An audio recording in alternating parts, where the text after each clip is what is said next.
राष्ट्रवादी काँग्रेसचे दिवंगत नेते आणि राज्याचे माजी उपमुख्यमंत्री माजी गृहमंत्री आर पाटील यांचा रक्षा विसर्जन विधी अंजनीमध्ये पार पडला। यावेळी माजी उपमुख्यमंत्री अजित पवार आणि जयंत पाटील यांनाही अश्रू अनावर झाले। आबांचे अस्थिकलश महाराष्ट्राच्या विविध जिल्ह्यात पाठवण्यात आले असून येत्या 24 फेब्रुवारीला विविध नद्यांमध्ये अस्थि विसर्जन केले जाणार आहे। आबांच्या कुटुंबियांना पोरको होऊ देणार नाही अशी ग्वाही अजित पवार आणि दिलीप वळसे पाटलांनी दिली। तर हतबल न होता आबांचा विचार आणि कार्य यापुढेही सुरूच ठेवू असं त्यांचे कन्या स्मिता पाटील यांनी स्पष्ट केलं।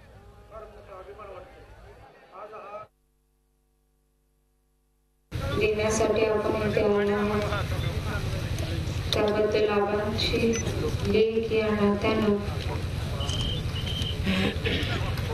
मी आपली मनापासून आभार मानते। तुम्ही सर्वांनी माननीय आबासाहेबांच्यावर मनापासून प्रेम केलं।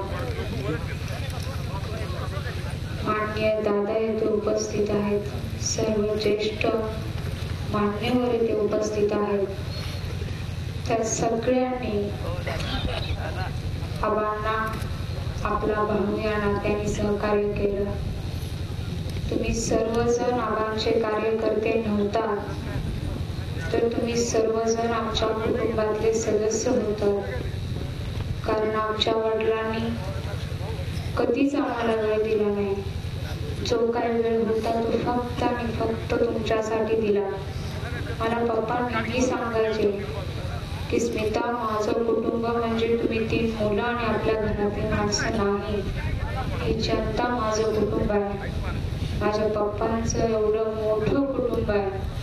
आज आबा जरी आपल्यामध्ये नसले तरी मी तुम्हाला सगळ्यांना सांगते की आबा अमर आहेत, ते आजही आपल्यामध्ये आहेत। आजही त्यांचं कर्तृत्व आपल्यामध्ये आहे, आजही त्यांचा विचार आपल्यामध्ये आहे। आणि मी सगळ्या माझ्या बांधवांना, सगळ्या माझ्या चुलत्यांना, सगळ्या माझ्या काक्यांना, सगळ्या माझ्या तायांना विनंती करते की आबांचा विचार कधी सुद्धा पाठीमागं पडून देऊ नका, कारण 35 वर्ष त्या माणसाने तुमच्यासाठी घालवले। मला खूप वाटायचं माझे वडील लढवई आहेत आणि त्यांनी या मरणाला सुद्धा लढत साथ दिली। ते कधीच हारले नव्हते, शेवटच्या क्षणापर्यंत हारले नव्हते। आणि इथून पुढे आपण त्यांचा विचार घेऊन सगळ्यांनी एकोप्याने न हातबल होता झी 24 तास रहा एक पाऊल पुढे।